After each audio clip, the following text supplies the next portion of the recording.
predominantly white church. In fact, even in 1840, when Parley P. Pratt was writing of the sufferings of the saints in Missouri, he took pains to say that no more than a half dozen African Americans had joined the Mormon church up to that time. He wanted to make sure that everyone knew that the Mormon people were a white people. So let's start from the beginning of Elijah Abels' story. Unfortunately, we have very limited information about who he was, about his background. Was he free or was he a slave? And of course, the most romantic story to tell about Elijah Abels was that he was a runaway slave. That has a certain appeal to it. Unfortunately, you just can't come to that conclusion. And there have been some authors recently who have implicitly come to that conclusion. I'm just not willing to go there. Statistically speaking, there's a good chance that he was. According to the 1820 census, and he would have been approximately 10 at this time, 1 in 5 blacks in Maryland were free. So that would say that there was a 20% chance that he was a free black. Not great, so statistically speaking, it's very possible, perhaps even probable, but we just can't go there given the information that we have. And after this, we're going to talk about 3 major moments in the story of Elijah Abels. There was a moment of his ordination. There was a moment when he engaged in missionary work for the Latter-day Saint Church. And finally, his move to Cincinnati.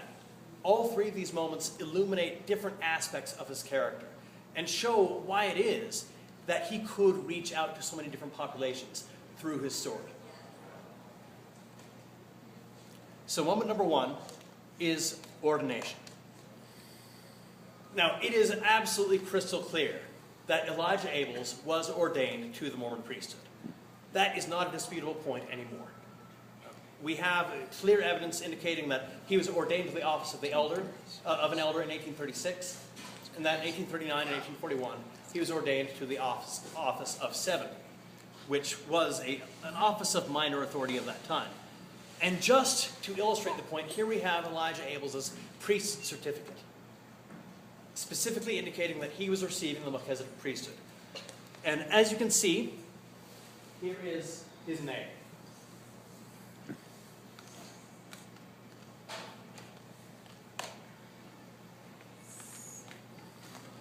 Now, his receiving of the priesthood did not go well with many people. In fact, I would suggest to you that the primary reason that Elijah Abels stuck to the Mormon church was because of his personal, close relationship with the Mormon prophet Joseph Smith. Compared to others of his time, Joseph Smith tended to be more forward-looking.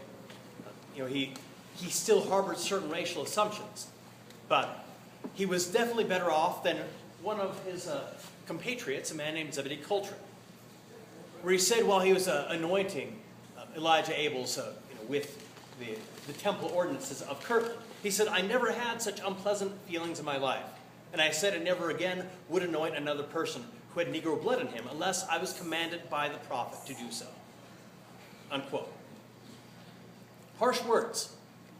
And Zebedee Coltrane was a fairly prominent Latter-day Saint at the time. I would suggest to you that this feeling was somewhat representative of a major portion of the Kirtland Mormon population.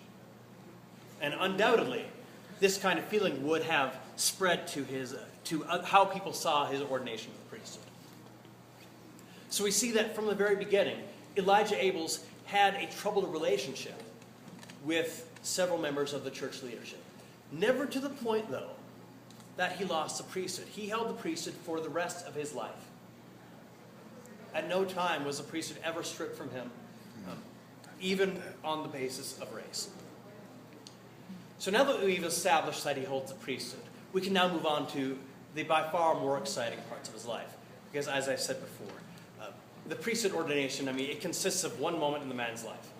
That's the end of the story, right? He received the priesthood. Okay, well, guess what? We all have many moments in our lives, and a particular religious ritual defines only one part of them.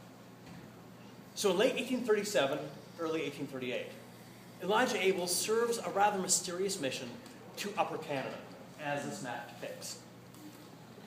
Now, why did he go there? He did not have any mission companions. We have no evidence of his being called in any of the official church minutes. We just know that somehow, some way, this African-American elder got there. And other than that, there is no evidence of the missionary work. In fact, we would know very, very, very, very little of it if it were not for the voices of dissident Latter-day Saints or the voice of a non-Mormon. Were it not for that, we would just know that he served there, end of story. And in order to understand why he may have gone to Canada, we need to understand something about what's happening in Missouri. Now, this is a depiction of the Latter-day Saints being expelled from Jackson County in 1833. If you'll notice, the heading there says Black Mormons. And I have that in a rather interesting type because that is drawn directly from a newspaper article contemporary to these events, where people referred to the Latter-day Saints as, quote-unquote, Black Mormons, because of their friendliness to the black population in western Missouri. From the very beginning, Mormon missionaries, including Joseph Smith himself, were quite willing to preach to the African-American population as well as to the Native American population. And because of their friendliness, the local population became very skeptical of the Latter-day Saints. Missouri was a slave state. It was not the kind of place that you go if you are a free black person. In fact, in 1835, the Missouri State Legislature would pass a law saying that no free black would be allowed within the state. And that's an important point to understand as far as Elijah Abels' relationship to the rest of the church and why, perhaps, he may have gone to Canada at this time.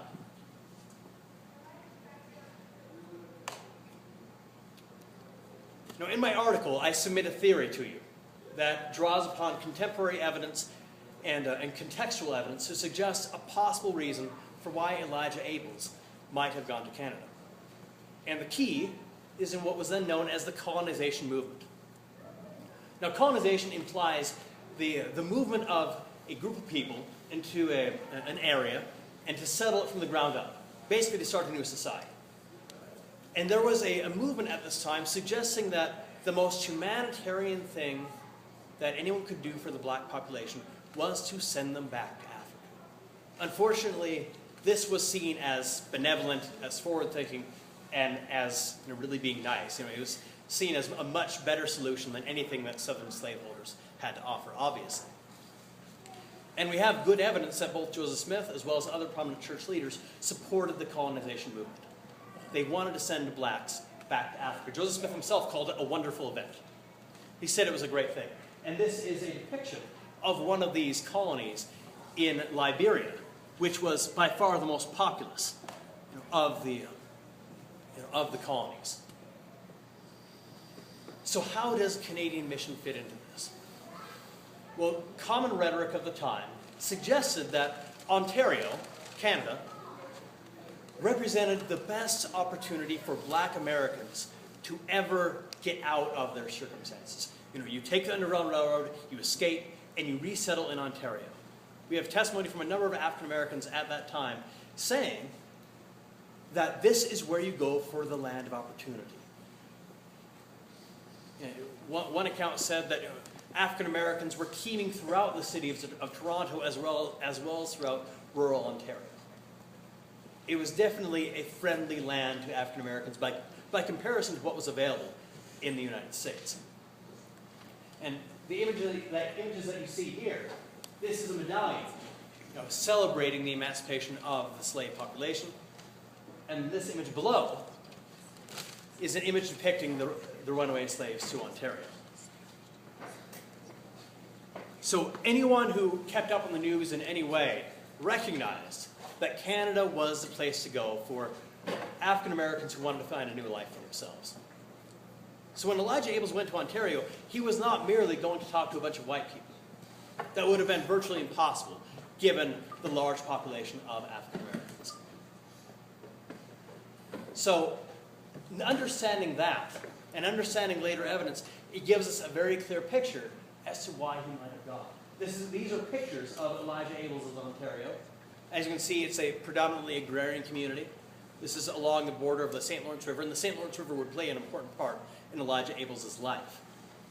So keep the St. Lawrence River in mind. There's another event that I'm going to suggest 98% of all history classes entirely ignore, and yet it was a major foreign policy issue in 1838, and that is the Canadian Civil War. You never knew that Canada had a civil war, did you? Right along the border of the St. Lawrence River, right where Elijah Abels was preaching, right where he was baptizing people, there was talk of war. Now, what caused this war? In late 1837, there was a man named William Mackenzie. He loved America.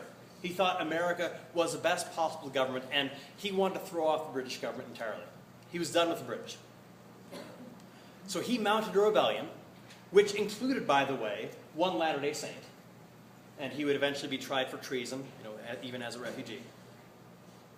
And this movement mounted a war against the British government in an effort to create a quote-unquote free Canada. A Canada that is separated from any semblance of British governance.